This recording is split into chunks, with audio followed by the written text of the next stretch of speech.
तुम्हें याद है मैंने अपने बिजनेस के ट्रिप्स यूरोप कितने ज्यादा कर लिए थे, सिर्फ इसलिए कि यहाँ से दूर रहूं और इन सब चीजों को मैं भूल जाऊं।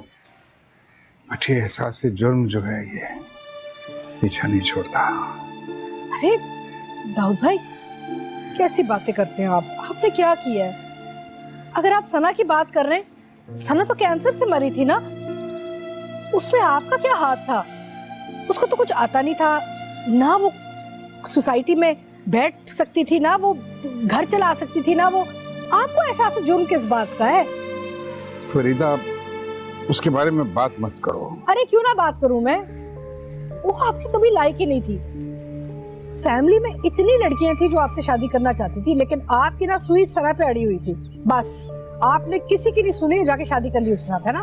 वैसे फरीदा तुम नहीं बदलोगी। अगर देखा जाए तो हम सब अपनी अपनी जगह पे दुरुस्त थे, सही थे।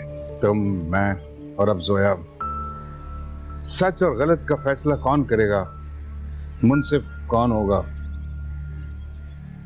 इसका किसी को नहीं पता।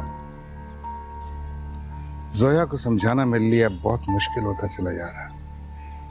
हाँ, वैसे जोया से याद है, नजर नहीं आ रही। कहाँ है? घर पे है? तैयार हो रही थी कहीं जाने के लिए। अच्छा,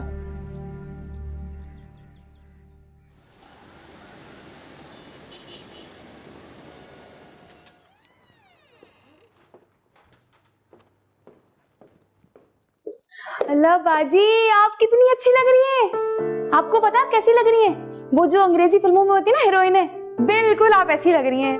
थैंक यू बेबी। मुझे ये बताओ, फूफो बेगम और डैड कहाँ हैं? बड़े साहब जी और बेगम साहिबा तो बाहर लॉन में बैठे हुए हैं। वैसे भाईजान, सुबह से आई हुई हूँ मैं, और अभी तक जोया मुझे मिलने नहीं आई और ना ही सलाम करने आई है। तो दुख होता है, पता नहीं वो क्यों मुझसे रुसी रहती है।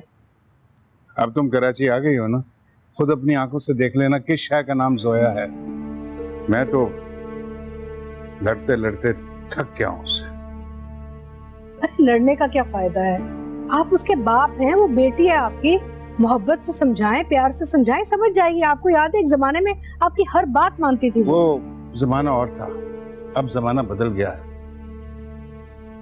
जोया मेरा माजी बनकर मेरे सामने आकर खड़ी हो गई है। हर वक्त मुझे मलामत करती है, अपनी माँ की मौत का हिसाब मांगती है मुझसे। मैं तो उसकी तरफ देखते हुए डरता हूँ। मुझे डर लगता है कि कब वो मुझे थोड़ी बहुत इज्जत जो रह गई है उसका मलिया मेट न कर दे। अब वो सोया,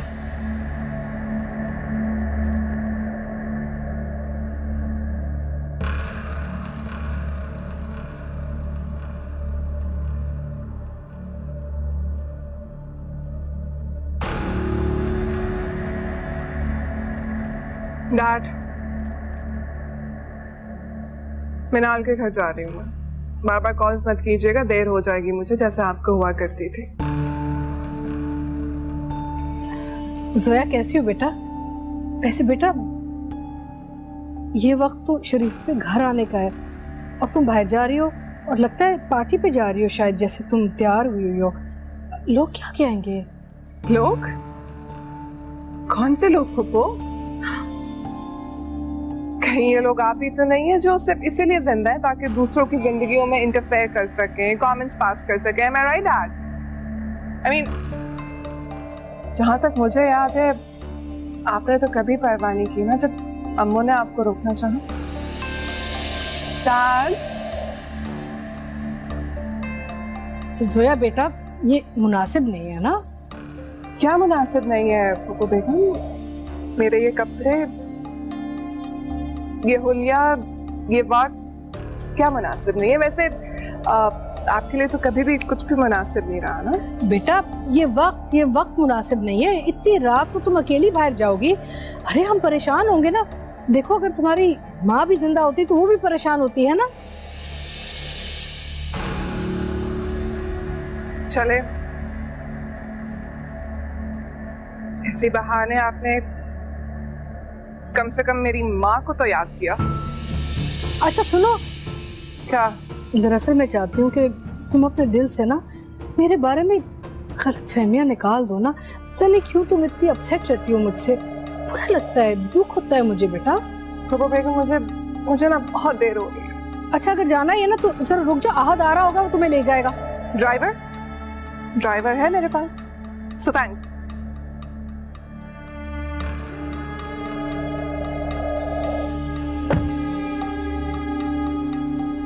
बिटिया रुको, हम भी चल रहे हैं आपके साथ। बिटिया रुको।